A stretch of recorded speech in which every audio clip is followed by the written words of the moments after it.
American IT മേഖലയിൽ ജോലി ചെയ്യുന്ന മലയാളികളും F1 സ്റ്റുഡന്റ് വിസയിൽ പഠനം പൂർത്തിയാക്കി H1B വിസയ്ക്കായി കാത്തിരിക്കുന്ന വിദേശ വിദ്യാർത്ഥികളും കൃത്യമായി അറിഞ്ഞിരിക്കേണ്ടുന്ന ഒന്നാണ് H1B ഇലക്ട്രോണിക് രജിസ്ട്രേഷൻ പ്രോസസ്സിനെ കുറിച്ച്. മുൻ വർഷങ്ങളിൽ നടന്ന വിസ ലോട്ടറി ക്രമക്കേടുകൾ പൂർണ്ണമായും അവസാനിപ്പിക്കുന്നതിനും യഥാർത്ഥ യോഗ്യതയും ഉയർന്ന ശമ്പളവുമുള്ള ജീവനക്കാർക്ക് വിസ ഉറപ്പാക്കുന്നതിനുമായി അമേരിക്കൻ ഇമിഗ്രേഷൻ സിസ്റ്റം നടപ്പിലാക്കിയ ചരിത്രപരമായ മാറ്റങ്ങളിൽ ഒന്നാണിത്. H1B ഇലക്ട്രോണിക് രജിസ്ട്രേഷൻ പ്രോസസ്സിലും അതിന്റെ FAQ നിബന്ധനകളിലും വരുത്തിയ ഏറ്റവും പുതിയ പരിഷ്കാരങ്ങളെക്കുറിച്ചും ആളുകൾ കൂടുതലായി ചോദിക്കുന്ന സംശയങ്ങളെക്കുറിച്ചുമാണ് നമ്മൾ ഇന്ന് വിശദമായി നോക്കുന്നത്. USCIS പുറത്തുവിട്ട പുതിയ രജിസ്ട്രേഷൻ മാർഗരേഖകളിലെ ഏറ്റവും പ്രധാനപ്പെട്ട മാറ്റം ബെനിഫിഷ്യറി സെൻട്രിക് സെലക്ഷൻ സിസ്റ്റം അഥവാ വ്യക്തിഗത കേന്ദ്രീകൃത ലോട്ടറി തെരഞ്ഞെടുപ്പ് രീതിയാണ്. മുൻകാലങ്ങളിൽ ഒന്നിലധികം വ്യാജ കൺസൾട്ടൻസികൾ വഴി ഒരേ വ്യക്തിയുടെ പേരിൽ 10-15 അപേക്ഷകൾ സമർപ്പിച്ച് ലോട്ടറി ലഭിക്കാനുള്ള സാധ്യത വർദ്ധിപ്പിക്കുന്ന തട്ടിപ്പുകൾ വ്യാപകമായിരുന്നു. ഇത് കാരണം ഒരു കമ്പനി വഴി മാത്രം അപേക്ഷിച്ച യഥാർത്ഥ ഉദ്യോഗാർത്ഥികളുടെ അവസരങ്ങൾ നഷ്ടപ്പെട്ടിരുന്നു. എന്നാൽ പുതിയ നിയമപ്രകാരം എത്ര കമ്പനികൾ അപേക്ഷ നൽകിയാലും ഒരു വ്യക്തിയുടെ പാസ്പോർട്ട് അല്ലെങ്കിൽ ഔദ്യോഗിക ട്രാവൽ ഡോക്യുമെന്റ് നമ്പർ അടിസ്ഥാനമാക്കി അവർക്ക് ലോട്ടറിയിൽ ഒറ്റ എൻട്രി മാത്രമേ ലഭിക്കൂ. ഒരു വ്യക്തിക്ക് ഒന്നിലധികം തൊഴിൽദാതാക്കളിൽ നിന്ന് രജിസ്ട്രേഷൻ ലഭിച്ചാലും അവർക്ക് സിസ്റ്റത്തിൽ ലഭിക്കുന്ന സെലക്ഷൻ ചാൻസ് ഒന്നായിരിക്കും. ലോട്ടറി അടിക്കുകയാണെങ്കിൽ ആ വ്യക്തിയെ സ്പോൺസർ ചെയ്ത ഏത് കമ്പനി വഴിയും വിസ പെറ്റീഷൻ ഫയൽ ചെയ്യാൻ അനുവാദമുണ്ട്. ഇത് കൺസൾട്ടൻസി തട്ടിപ്പുകൾക്ക് പൂർണ്ണമായി തടയിട്ടിരിക്കുകയാണ്.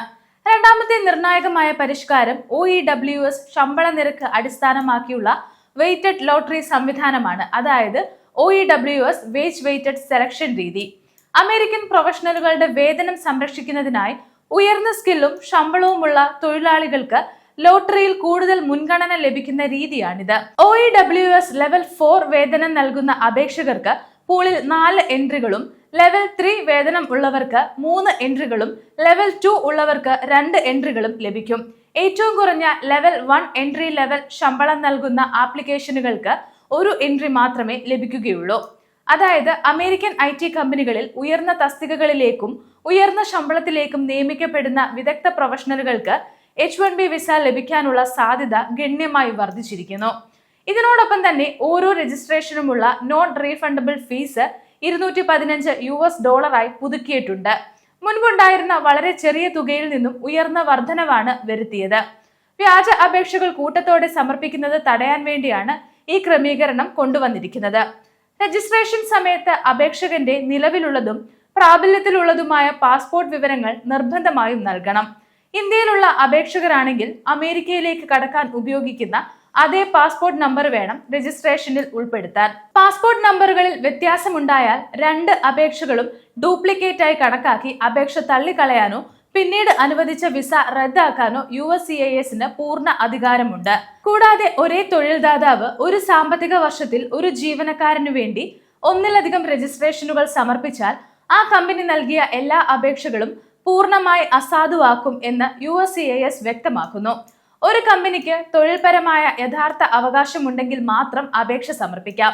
ലോട്ടറി തെരഞ്ഞെടുപ്പ് പൂർത്തിയായി സെലക്ടഡ് സ്റ്റേറ്റസ് ലഭിക്കുന്ന അപേക്ഷകർക്ക് മാത്രമേ നിർദ്ദിഷ്ട സമയത്തിനുള്ളിൽ ഫോം I-129 ഉപയോഗിച്ച് ഔദ്യോഗിക വിസ പെറ്റീഷൻ ഫയൽ ചെയ്യാൻ സാധിക്കൂ. അല്ലാത്തവരുടെ സ്റ്റേറ്റസ് അടുത്ത റൗണ്ടിലെ പൂളിലേക്ക് കാത്തിരിപ്പിനായി സബ്മിറ്റഡ് എന്ന് തുടരും. ഇനി നമുക്ക് പൊതുവായുള്ള സംശയങ്ങൾ കൂടെ നോക്കാം. ഇലക്ട്രോണിക് രജിസ്ട്രേഷൻ സമയത്ത് സമർപ്പിക്കേണ്ട പ്രധാന വിവരങ്ങൾ എന്തൊക്കെയാണെന്ന് ആദ്യമേ ഒന്ന് നോക്കാം. ആദ്യത്തേത് തൊഴിൽദാതാവിന്റെ വിവരങ്ങളാണ്.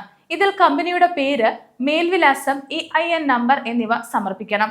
അടുത്തത് ജീവനക്കാരന്റെ വിവരങ്ങളാണ്. ഇവിടെ ജീവനക്കാരന്റെ പൂർണ്ണമായ പേര്, ജനന തീയതി, ജനിച്ച രാജ്യം, പൗരത്വമുള്ള രാജ്യം, ലിംഗഭേദം എന്നിവ കൃത്യമായി നൽകണം. അടുത്തത് വാലിഡ് പാസ്പോർട്ട് വിവരങ്ങളാണ്. ഇവിടെ സജീവമായ പാസ്പോർട്ട് നമ്പർ, രാജ്യം, വാലിഡിറ്റി എന്നിവ നൽകണം. അടുത്തത് വിദ്യാഭ്യാസ യോഗ്യതയാണ്. US സർവകലാശാലയിൽ നിന്നുള്ള മാസ്റ്റേഴ്സ് അഥവാ ഉയർന്ന ബിരുദമുണ്ടോ എന്നത് നൽകണം. അടുത്തത് തൊഴിൽ വിവരങ്ങളാണ്. ഇതിൽ SOC code, OEWS wage level, ജോലി ചെയ്യുന്ന സ്ഥലം അതായത് സിറ്റി, സ്റ്റേറ്റ്, കൺട്രി എന്നിവ നൽകണം. പലരും ചോദിക്കുന്ന അടുത്ത സംശയം രജിസ്ട്രേഷന് ശേഷം പാസ്പോർട്ട് കാലാവധി തീരുകയും പുതിയത് ലഭിക്കുകയും ചെയ്താൽ എന്ത് ചെയ്യും എന്നാണ്. രജിസ്ട്രേഷൻ സമയത്ത് നിങ്ങളുടെ പാസ്പോർട്ട് വാലിഡ് ആയിരിക്കണം. ലോട്ടറി ലഭിച്ച് ഫോം I-129 അപേക്ഷ സമർപ്പിക്കുന്ന സമയത്ത് പാസ്പോർട്ട് മാറിയിട്ടുണ്ടെങ്കിൽ പുതിയ പാസ്പോർട്ട് വിവരങ്ങൾ രേഖപ്പെടുത്താം. പഴയ പാസ്പോർട്ടിന്റെയും പുതിയ പാസ്പോർട്ടിന്റെയും കോപ്പികളും എന്തുകൊണ്ടാണ് വിവരങ്ങൾ മാറിയത് എന്നുള്ളതിനുള്ള വിശദീകരണവും സമർപ്പിച്ചാൽ മതിയാകുമെന്ന് US ഇമിഗ്രേഷൻ ഡിപ്പാർട്ട്മെന്റ് പറയുന്നുണ്ട്.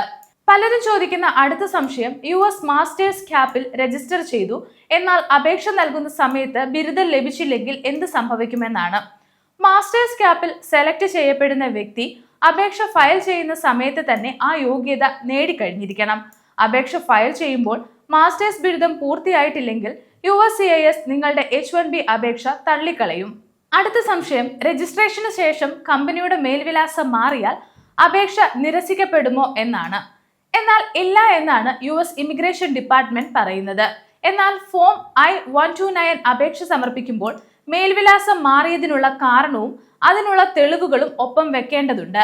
അപേക്ഷ സമർപ്പിക്കുന്ന സ്ഥാപനവും രജിസ്ട്രേഷൻ നടത്തുന്ന സ്ഥാപനവും ഒന്നാണെന്ന് USCISന് ബോധ്യപ്പെടണം. പലരുടെയും അടുത്ത സംശയം, രജിസ്ട്രേഷൻ ഫോമിൽ ചെറിയ അക്ഷരതെറ്റുകൾ വന്നാൽ അപേക്ഷ നിരസിക്കുമോ എന്നാണ്. ചെറിയ അക്ഷരതെറ്റുകൾ കാരണം മാത്രം അപേക്ഷ സ്വയം തള്ളപ്പെടില്ല. എങ്കിലും രജിസ്ട്രേഷനിലുള്ള വിവരങ്ങളും ഫോം I-129 അപേക്ഷയിലുള്ള വിവരങ്ങളും ഒരാളുടേത് തന്നെയാണെന്ന് തെളിയിക്കാനുള്ള ഉത്തരവാദിത്തം അപേക്ഷകനും തൊഴിൽദാതാവിനുമാണെന്ന് US ഇമിഗ്രേഷൻ ഡിപ്പാർട്ട്മെന്റ് പറയുന്നുണ്ട്. ഒരേ കമ്പനി ഒരാൾക്കായി ഒന്നിലധികം രജിസ്ട്രേഷനുകൾ സമർപ്പിച്ചാൽ അപ്പീൽ നൽകാൻ സാധിക്കുമോ എന്നതാണ് അടുത്ത സംശയം. ഒരേ കമ്പനി ഒരു വ്യക്തിക്കായി ഒന്നിലധികം രജിസ്ട്രേഷൻ സമർപ്പിച്ചാൽ അവ ഡ്യൂപ്ലിക്കേറ്റ് ആയി കണക്കാക്കി റദ്ദാക്കും. ഈ തീരുമാനത്തിനെതിരെ അപ്പീൽ നൽകാൻ യാതൊരു വ്യവസ്ഥയുമില്ല എന്ന് US ഇമിഗ്രേഷൻ ഡിപ്പാർട്ട്മെന്റ് പറയുന്നുണ്ട്. US ഇമിഗ്രേഷൻ വകുപ്പിന്റെ ഈ പുതിയ സംവിധാനം അമേരിക്കയിൽ ജോലി ചെയ്യുന്ന മലയാളി IT ഉദ്യോഗസ്ഥർക്കും വിദ്യാർത്ഥികൾക്കും വലിയ ആശ്വാസമാണ് നൽകുന്നത്.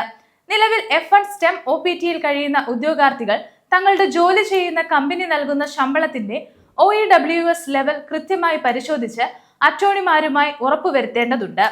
അതുപോലെ H-1B വിസ ലഭിക്കുന്നതിലൂടെ ജീവനക്കാർക്ക് മാത്രമല്ല അവരുടെ പങ്കാളികൾക്ക് നൽകുന്ന H-4EAD തൊഴിൽ അനുമതിയും കുടുംബത്തിന്റെ സാമ്പത്തിക സുരക്ഷിതത്വവും ഉറപ്പാക്കാൻ സാധിക്കും.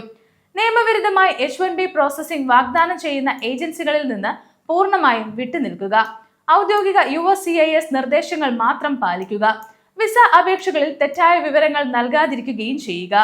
ഇമിഗ്രേഷൻ സംബന്ധിച്ചുള്ള നിങ്ങളുടെ സംശയങ്ങൾ താഴെ കമന്റായി രേഖപ്പെടുത്തുക. അമേരിക്കൻ ഇമിഗ്രേഷൻ രംഗത്തെ ഏറ്റവും പുതിയ നിയമ വാർത്തകളും വിശകലനങ്ങളും അറിയാൻ ഗ്ലോബൽ സമയം ചാനൽ സബ്സ്ക്രൈബ് ചെയ്യുക.